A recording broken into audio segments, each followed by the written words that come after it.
Welcome to F007 Channel. Dukung terus F007 Channel dengan like, share, comment, and subscribe. Melanjutkan cerita berikutnya dari Battle Through the Heavens.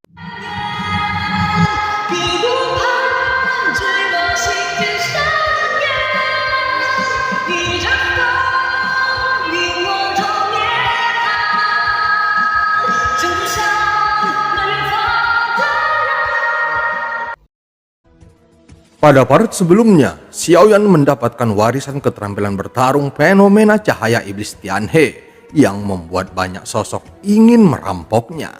Saat berikutnya, sesosok muncul untuk menghentikan Xiaoyan. Sosok itu adalah Yu Guang dari Superstar Wan Ming.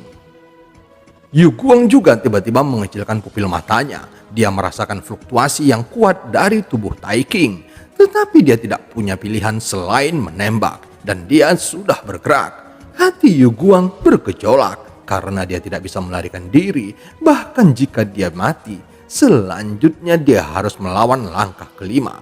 Namun jika Xiaoyan mati di tangannya, setidaknya dia tidak akan begitu menyesal. Cahaya merah menyala dengan keras, dikelilingi oleh suara dentuman sonik dan tiba-tiba menabrak Xiaoyan. Semua orang melihat ke sumber tabrakan itu, hati mereka menegang dan mereka menebak apa yang difikirkan Yu Guang. Mereka semua berpikir bahwa orang kuat di langkah kelima akan segera menyerang. Sebaliknya, Xiaoyan yang berdiri tegak dan mengenakan jubah hitam melangkah maju dengan kakinya dan berinisiatif untuk memblokir peti mati merah yang mengaum ke arahnya. Kemudian, di bawah tatapan semua orang, dia mengangkat lengannya dan kelima jarinya tiba-tiba menegang ke arah peti mati merah yang mengaum. Pengadilan kematian! Yu Guang berteriak dan memandang Xiaoyan yang tidak hanya tidak mengelak, tetapi mengambil langkah maju untuk mengguncangnya secara langsung. Dia bahkan menunjukkan senyum menghina. Meskipun pukulan ini tidak terlalu kuat, itu mengandung kekuatan keabadian.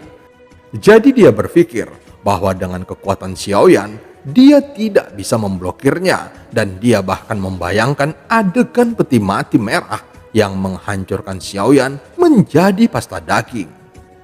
Di bawah tatapan semua orang, terdengar suara gemuruh dan saat mata semua orang tertuju, pupil mata mereka tiba-tiba menyusut pada saat ini. Kemudian suara tumpul menyebar kemana-mana. Saat ini, Xiaoyan muncul tidak seperti yang dibayangkan semua orang. Tetapi di bawah kepalan tangannya, peti mati merah itu bergetar dan terdengar suara berderak dan seluruh peti mati itu meledak dalam sekejap. Yu Guang tertegun, seringai di wajahnya tiba-tiba membeku dan kemudian menghilang secara bertahap. Bagaimana ini mungkin? Peti mati ini dibuat oleh Dewa Merah Jinanku. Bagaimana bisa Dewa Petarung mengalahkannya? Yu Guang melihat peti mati merahnya dengan tidak percaya. Sialan, metode rahasia macam apa yang telah dia gunakan? Sepertinya dia pasti telah membayar harga yang sangat mahal, kata Yu Guang dengan suara yang dalam. Kalimat ini agak menipu dan menghibur dirinya sendiri. Baiklah, kalau begitu aku akan menunjukkan kepadamu kekuatan mayat Dewa kunoku. Pada saat berikutnya, peti mati merah meledak dan ada sesosok tubuh tergeletak di dalam peti mati. Ketika Xiaoyan melihat mayat ini, dia merasa jantungnya berdetak kencang. Dua kata muncul di pikirannya, dewa asli. Xiaoyan melihatnya dengan hati-hati, merasakan aura yang memancar darinya dan sedikit mengernyit lagi. Tidak, ini bukan dewa asli, tetapi dia memiliki darah dewa asli di tubuhnya. Aku khawatir orang ini menggunakan esensi darah dewa asli untuk memurnikan boneka mayat ini. Cahaya berkedip-kedip di antara alis boneka mayat yang mengambang dan kemudian tiba-tiba membuka matanya yang tertutup. Aura yang kuat meletus dari tubuhnya dan seluruh tubuhnya meraung ke arah Xiaoyan seperti anak panah yang meninggalkan tali busur. Dan dia menyerang dengan posturnya yang sangat aneh. Tubuh boneka mayat memancarkan nafas yang kuat dari langkah ketiga. Tidak hanya itu, kekuatan tubuh bahkan lebih menakutkan dengan esensi darah dewa asli. Meskipun tidak dapat mencapai tubuh abadi, itu adalah juga tubuh yang sangat kuat. Xiaoyan awalnya tidak tertarik pada orang ini, tapi sekarang dia mengangkat alisnya sedikit setelah melihat boneka mayat ini. Ada petunjuk dewa asli darinya. Mungkin ada dewa asli kuat lainnya yang masih hidup. Xiaoyan masih memiliki harapan, dan dia berharap menemukan senior dari dewa asli sehingga avatar dewa asli dapat benar-benar menjadi lebih kuat. Kalau tidak, Xiaoyan masih tidak bisa menggunakan potensi terkuatnya. Serangannya terlalu sederhana dan penggunaan kekuatan sepenuhnya diperlukan dengan cara yang brutal. Menghadapi boneka mayat yang mengaum, Xiaoyan meninju lagi hanya untuk melihat bahwa sosok Xiaoyan tetap tidak bergerak dan boneka mayat itu terhuyung mundur 100 kaki sebelum menstabilkan tubuhnya. Melihat ini, Yu Guang menghela napas panjang. Kepercayaan dirinya benar-benar hancur saat ini. Dia menatap Xiaoyan dan kemudian pada Tai King yang berdiri di sampingnya. Dengan ekspresi pahit di wajahnya, dia segera memindahkan boneka mayat dan sosoknya melarikan diri dari sini. Yu Guang sekarang mengerti bahwa Xiaoyan adalah seorang master yang berpura-pura menjadi babi dan memakan seekor harimau. Sebagai master, tentunya dia jauh lebih kuat dibandingkan bawahannya. Melihat bahwa dia hanya memukul 2 kali dengan kekuatan seperti itu, boneka mayat yang telah dilatih dengan esensi darah dewa asli memiliki lebih dari langkah ketiga. Itu akhirnya tetap tertembak ke belakang. Sebuah pikiran menggelegar segera mengguncang pikiran Yu Guang. Langkah ke-6. Orang ini adalah langkah ke-6. Yu Guang tiba-tiba memikirkan sesuatu dan menatap Xiaoyan lagi. Lalu pupil matanya tiba-tiba menyusut seukuran mata jarum dan bergetar. Dia terlihat sangat akrab. Aku ingat, dia adalah yang mulia dari Istana Dewa Pemburu. Yu Guang hampir menangis saat ini. Ini bukan lagi menendang papan besi, tapi menendang Hades. Kali ini dia khawatir akan kehilangan nyawanya di sini. Sosok Yu Guang melayang pergi. Dia masih memiliki sedikit keberuntungan saat ini. Tetapi pada saat ini, dia merasakan tubuhnya tiba-tiba tenggelam. Dan sosok cantik muncul di depannya. Tai King berdiri di depannya dengan mengesankan, menatap dia dengan acuh tak acuh.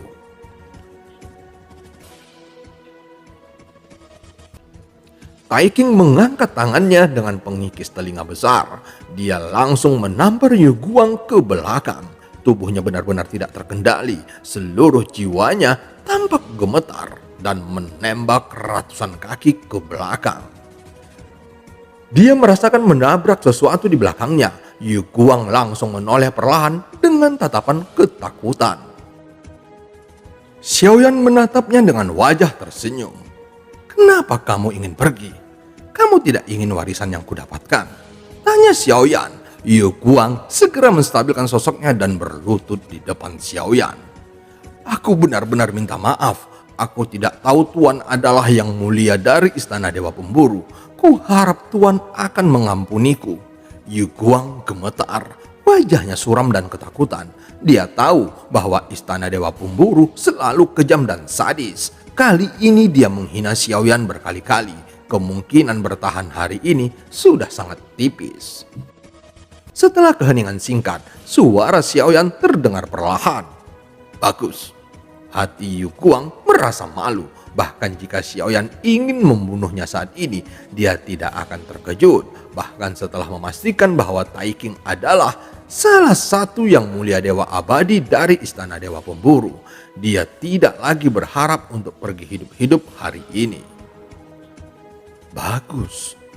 Yu Guang tiba-tiba terkejut. Dia mengangkat kepalanya dan menatap Xiaoyan dengan tak percaya. Hanya untuk melihat Xiaoyan berdiri dengan tangan di belakang punggungnya, menatap langsung ke arahnya. Benar-benar tidak ada jejak niat membunuh di matanya yang acuh tak acuh. Mendengar kata-kata Xiaoyan, Taiking juga sedikit mengerinyit. Bertingkah seperti ini terlalu bimbang. Meskipun orang ini hanyalah langkah kedua keabadian, jika dia dilepaskan, sekarang dia adalah langkah kedua. Tetapi 10.000 tahun kemudian, itu mungkin dapat tumbuh menjadi langkah kelima dan langkah keenam, atau bahkan lebih kuat. Terima kasih atas kemurahan hati Tuan. Yu Guang membenturkan kepalanya beberapa kali. Aku akan pergi sekarang. Setelah Yu Guang selesai berbicara, dia hendak menarik diri dan pergi. Tapi Xiaoyan menahan bahunya saat ini. Ada syarat untuk ingin hidup. Xiaoyan menatap Yu Guang dengan mata setengah tersenyum. Dan jantungnya tiba-tiba menegang mendengar ini. Yu Guang mengangkat kepalanya. Ekspresi wajahnya tidak bisa lagi digambarkan sebagai ketakutan. Dan dia menatap Xiaoyan dengan tatapan kosong. Aku sangat tertarik dengan boneka mayatmu. Xiaoyan menunjuk boneka mayat yang tergantung di sampingnya, yang memancarkan aura kuat dari langkah ketiga. Hah? Yu Guang menatap Xiaoyan dengan heran dan kemudian berteriak keheranan. Kenapa? Kamu tidak mengizinkannya? Xiaoyan berkerut, matanya sedikit menyipit dan rasa penindasan yang kuat keluar dari tubuhnya. Tidak. Jika Tuan menginginkan mayat dewa kuno ini, aku akan memberikannya kepadamu. Yu Guang melambaikan tangannya dengan tergesa-gesa, seolah-olah dia merasa kondisinya terlalu sederhana dan dia mengendalikan mayat dewa kuno dan datang ke Xiaoyan lagi. Sebuah cahaya menyala di tangan Yu Guang dan secarik batu giok muncul. Tuanku, ini adalah teknik pemurnian mayat. Jika tuanku ingin mengendalikan mayat ini, teknik ini adalah yang paling cocok. Selama Yu Guang dapat bertahan hidup saat ini, metode rahasia ini tampaknya tidak penting lagi. Dan semuanya dengan jujur diserahkan kepada Xiaoyan. Dan dia hanya meminta Xiaoyan untuk mengampuni nyawanya. Xiaoyan memandangi mayat dewa kuno itu dan menggelengkan kepalanya. Tetapi dia tidak menerima teknik pemurnian mayat yang diberikan Yu Guang kepadanya. Aku tidak mau boneka mayat ini, kata Xiaoyan. Kalimat ini membuat Yu Guang yang sudah melihat harapan tenggelam lagi. Maksud tuanku? Yu Guang tampak bingung. Terlihat Xiaoyan menyipitkan matanya sedikit. Tidak ada keraguan di matanya. Mata seperti ini membuat Yu Guang merasa rambutnya berdiri tegak. Ada esensi darah yang kuat pada mayat dewa kuno ini. Dari mana kamu mendapatkannya? Xiaoyan bertanya dengan suara yang dalam. Matanya sepertinya memperingatkan Yu Guang bahwa jika dia berani berbohong, dia pasti akan mati. Esensi darah yang kuat. Yu Guang tiba-tiba membeku ketika mendengar kata-kata itu dan mengerutkan keningnya. Mayat dewa kuno menggunakan lebih dari 100 jenis esensi darah untuk memurnikannya. Aku tidak tahu yang mana yang Tuan maksudkan. Mata Xiaoyan tenggelam saat mendengar ini. Niat membunuh terungkap di matanya. Yu Guang segera menyadari perubahan suasana hati Xiaoyan dan wajahnya menjadi pucat. Apakah yang tuanku bicarakan adalah esensi darah dewa asli? Yu Guang berkeringat dingin. Xiaoyan menatapnya dengan muram. Di mana kamu mendapatkannya? Meskipun suaranya tidak nyaring, namun penuh dengan kekuatan penindasan. Lapor kepada tuanku, aku juga mendapatkan setetes darah ini di pelelangan secara kebetulan. Aku benar-benar tidak tahu sumbernya dan apa yang kukatakan itu benar. Begitu Yu Guang selesai berbicara, Xiaoyan meninjunya tanpa ragu-ragu. Jejak Si Jun berkedip-kedip dan 3 bintang yang berkedip-kedip bisa terlihat samar-samar.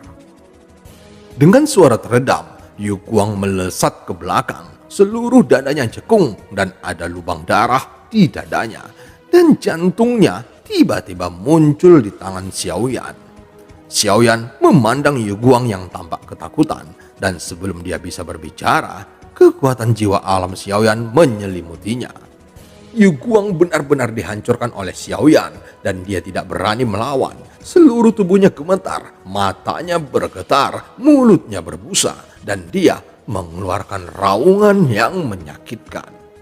Setelah beberapa saat, Xiaoyan menarik kekuatan jiwanya, matanya terbuka dan tertutup, dan jantung Yu Guang langsung berubah menjadi abu terbang, mengembun menjadi setetes darah abadi. Begitu orang sekuat itu berniat membalas dendam, dia bisa menjadi bahaya yang tersembunyi. Tidak perlu meninggalkan kerugian untuk diri sendiri. Lebih baik membunuh dengan tegas. Setelah membunuhnya, Xiaoyan bergumam, "Istana abadi Nirvana." Xiaoyan sedikit mengeringin. Namanya sangat asing dan dia belum pernah mendengar tempat ini disebutkan. Tapi yang pasti, Yu Guang mempertaruhkan nyawanya untuk menyembunyikannya dari Xiaoyan. Pada saat ini, ratusan orang di sekitar telah mundur. Suara-suara sebelumnya telah lama menghilang. Dan masing-masing dari sosok ini mencari tablet batu dan menundukkan kepala untuk memahami. Seolah-olah masalah ini tidak ada hubungannya dengan mereka. Dari awal hingga akhir. Adapun wanita yang bertarung dengan Senju, dia melarikan diri dan menghilang setelah menyadari bahwa situasinya salah. "Gadis harimau, kamu cukup kuat." Senju memiliki luka di sekujur tubuhnya dan dia harus duduk bersila beberapa saat sebelum sembuh. Pada saat ini, Xiaoyan menembus cincin Yu Guang dengan kekuatan jiwanya. Setelah mencari beberapa saat, dia akhirnya menggelengkan kepalanya. Sepertinya dia tidak menemukan apa-apa. Boneka mayat memancarkan fluktuasi yang kuat. Sebelum kematiannya, Yu Guang tidak mengendalikan mayat dewa kuno untuk melawan Xiaoyan lagi. Karena dia tahu bahwa hari ini adalah situasi kiamatnya. Dan dia akhirnya memilih untuk mempertahankan mahakaryanya. Tapi yang membingungkan Xiaoyan adalah mengapa dia mengambil resiko menyembunyikannya. Padahal dia bisa dengan jelas mengatakannya. Mungkinkah begitu istana abadi Nirvana diucapkan, itu juga merupakan situasi kematian tertentu? Xiaoyan untuk sementara menaruh keraguannya di dalam hatinya. Mungkin hanya permaisuri yang dapat menyelesaikannya. Melihat mayat dewa kuno di depannya, Xiaoyan bisa saja langsung menggunakan jantung api untuk mengekstraksi darah dewa asli. Namun, boneka mayat ini cukup kuat, memancarkan aura yang hanya dimiliki oleh keabadian langkah ketiga. Sangat sayang jika itu dibakar seperti ini. Kekuatan jiwa alam Xiaoyan keluar. Dia tidak menggunakan teknik memurnikan mayat yang dikatakan Yu Guang. Saat kekuatan jiwa alam yang kuat menyelimutinya, itu sudah bisa dikendalikan Xiaoyan. Kemudian Xiaoyan mengangkat alisnya sedikit dan dengan gerakan pikirannya, mayat dewa kuno itu bergegas keluar dan aura tirani menyebar. Dan sepertinya hanya Xiaoyan yang bisa menggunakannya dalam sekejap mata. Ini lebih sederhana dari yang kukira. Gumam Xiaoyan. Melihat mayat dewa kuno, mata Senju menunjukkan kekaguman lagi dan dia memandang Xiaoyan seolah-olah dia sedang melihat monster lagi. Segera dengan pikirannya, Xiaoyan untuk sementara memasukkan mayat dewa kuno ini ke dalam cincin. Tetapi ketika Xiaoyan hendak pergi ke lantai 6, seluruh menara tampak bergetar dan semua orang panik. Bahkan Xiaoyan mengerutkan keningnya. Guncangan semacam ini tidak biasa, tetapi itu tidak berlangsung lama dan berangsur-angsur mereda. Apakah sesuatu terjadi? Xiaoyan bergumam, tetapi tidak ada yang aneh di sekitarnya. Pada saat ini, Xiaoyan menemukan bahwa permaisuri telah menghilang. Xiaoyan tidak bertindak gegabah, tetapi memilih untuk duduk bersila dan mengatur nafas. Sebenarnya, dia sedang menunggu permaisuri. Setelah sekitar setengah batang dupa, permaisuri muncul di sebelah Xiaoyan dengan sosok kelinci awan es di pelukannya. "Yuan ada apa?" Xiaoyan bertanya dengan suara rendah. Permaisuri sedikit mengangguk, lalu berkata, "Pembatasan di sini telah dilanggar." "Pembatasan Raja Iblis Tianhe?" Xiaoyan terkejut. Permaisuri mengangguk dan melanjutkan, "Pengunjung itu mungkin ada di sini untukmu. Ketika dia mengatakan ini, mata Xiaoyan sedikit menyipit, berpikir di dalam hatinya. Berapa banyak orang Taisu yang datang? Permaisuri juga tidak terkejut dan tidak sulit ditebak. Total ada 5 orang dan mereka semua sangat kuat. Bisakah mereka juga memasuki menara? Tanya Xiaoyan. Iya, mereka bisa masuk, jawab permaisuri. Xiaoyan mengerutkan keningnya, tetapi avatar dewa palsu disembunyikan di dalam pagoda emas. Bahkan jika mereka tahu bahwa kedua Taisu mati di hutan belantara abadi ini, mereka seharusnya tidak dapat melacak Xiaoyan. Xiaoyan berpikir di dalam hatinya, tetapi setelah memikirkannya, dia merasa itu tidak mungkin. Jika bisa dikunci, maka ketika avatar Taisu muncul untuk pertama kalinya, mereka seharusnya bisa menguncinya. Tetapi ketika kedua Taisu muncul, sepertinya mereka juga tidak mengetahuinya, sampai Xiaoyan akhirnya mengungkapkannya. Mereka seharusnya tidak bisa mengunciku, kata Xiaoyan segera. Jika aku jadi mereka, masalah ini akan mudah diselesaikan, terutama di sini, di mana setiap orang sangat rentan, kata permaisuri dengan lembut. Tubuh Xiaoyan sedikit terkejut dalam sekejap. Yuan artinya jika mereka tidak dapat menemukanku, hanya ada satu cara, membunuh mereka semua. Xiaoyan mengingat perilaku dua Taisu sebelumnya. Mereka sepertinya datang ke sini untuk membunuh dan merebut kekuatan keabadian. Dan membunuh mereka semua sepertinya adalah apa yang mereka inginkan. Selain itu, sejumlah besar makhluk abadi ini mati di hutan belantara abadi dan sulit bagi siapapun untuk menuduh Taisu. Itu juga agar tidak memancing kemarahan publik dan menyebabkan alam Suanyin menyerang mereka. Saat ini, tampaknya mereka cenderung berpikir seperti ini dan bahkan lebih cenderung merencanakan dengan cara ini. Apakah kamu akan pergi atau melanjutkan? Permaisuri memandang Xiaoyan dan bertanya. Jika Xiaoyan ingin pergi saat ini, permaisuri dapat membantu Xiaoyan untuk pergi secara langsung. Xiaoyan tidak segera menjawab permaisuri, tetapi matanya sedikit terkonsentrasi, mengungkapkan pandangan yang sedang berpikir. Itu tidak benar. Mereka datang dengan persiapan, sehingga mereka terlihat sangat yakin. Jadi kupikir ada kemungkinan lain. Xiaoyan berkata dengan serius. Mata indah permaisuri menatap Xiaoyan dengan ragu. Xiaoyan berbicara setelah menarik napas dalam-dalam. Saat kita membunuh dua Taisu, ada cukup banyak penonton. Gumam Xiaoyan menatap Tai King yang berada di sampingnya, yang merasakan tatapan dari Xiaoyan dan wajahnya sedikit berubah. Detak jantung Tai King juga tiba-tiba meningkat. Dia ketakutan, mungkinkah Xiaoyan tahu sesuatu dan dia khawatir akan disalahkan. Datanglah kemari, teriak Xiaoyan dengan keras. Suaranya seperti guntur dan bahkan lebih menakutkan banyak orang di sekitarnya.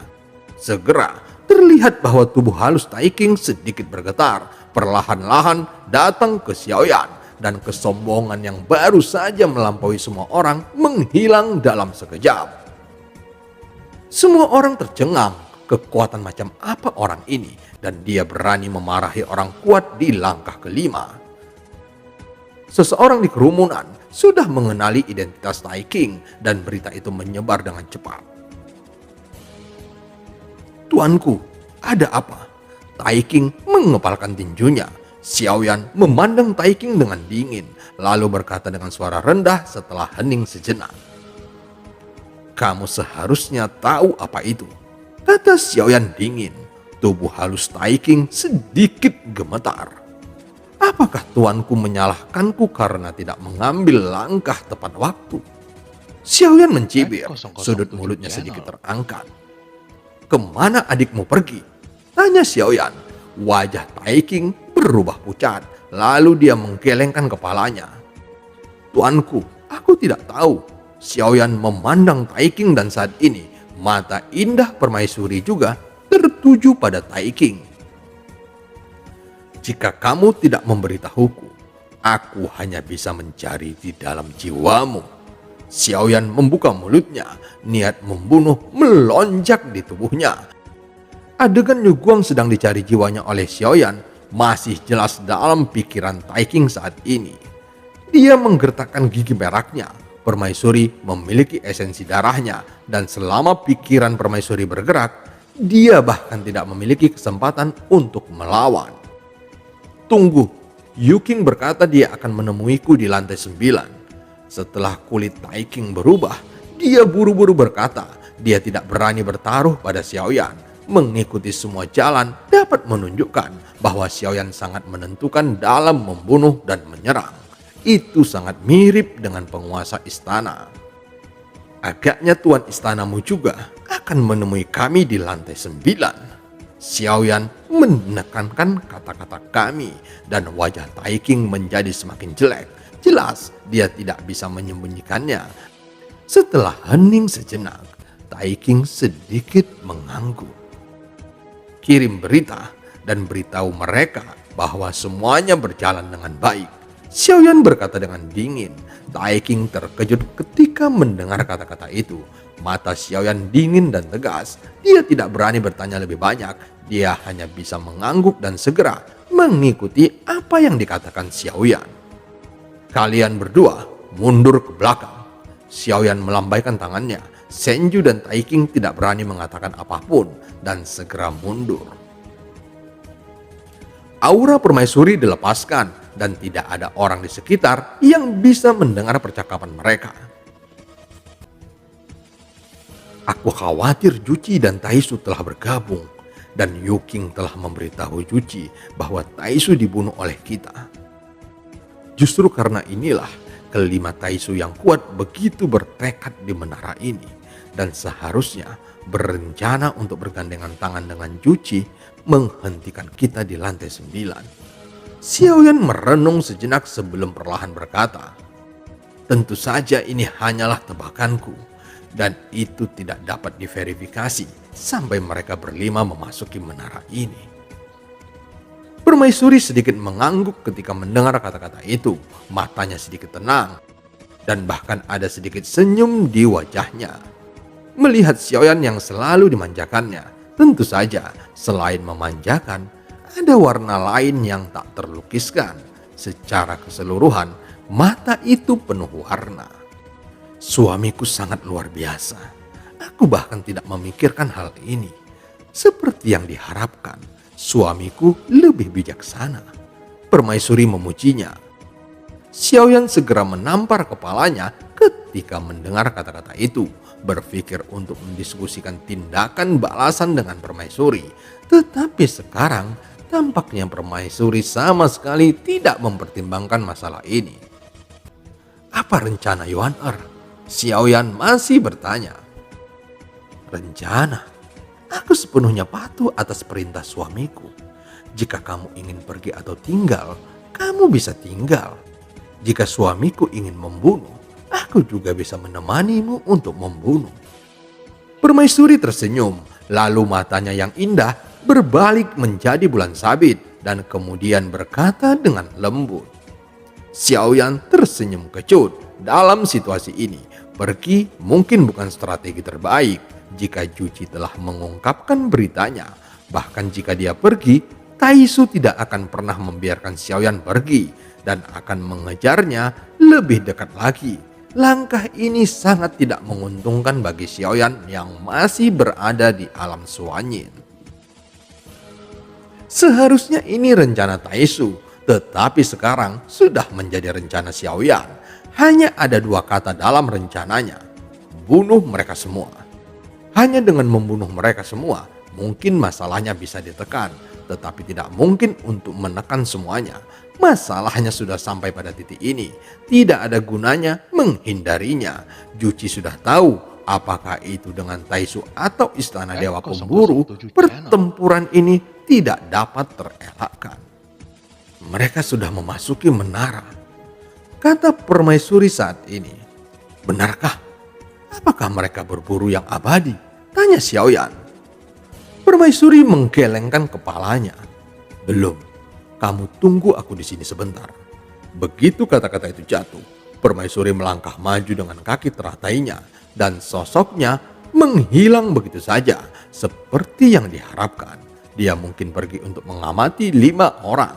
Xiaoyan terkejut. Dia tidak menyangka bahwa permaisuri dapat berpergian dengan bebas di menara ini. Tampaknya bagi permaisuri itu adalah ruang datar dan tempat manapun hanya perlu dipikirkan saja. Setelah setengah batang dupa berlalu, sosok permaisuri muncul kembali di samping Xiaoyan. Dan film pun berakhir. Sampai ketemu di part selanjutnya.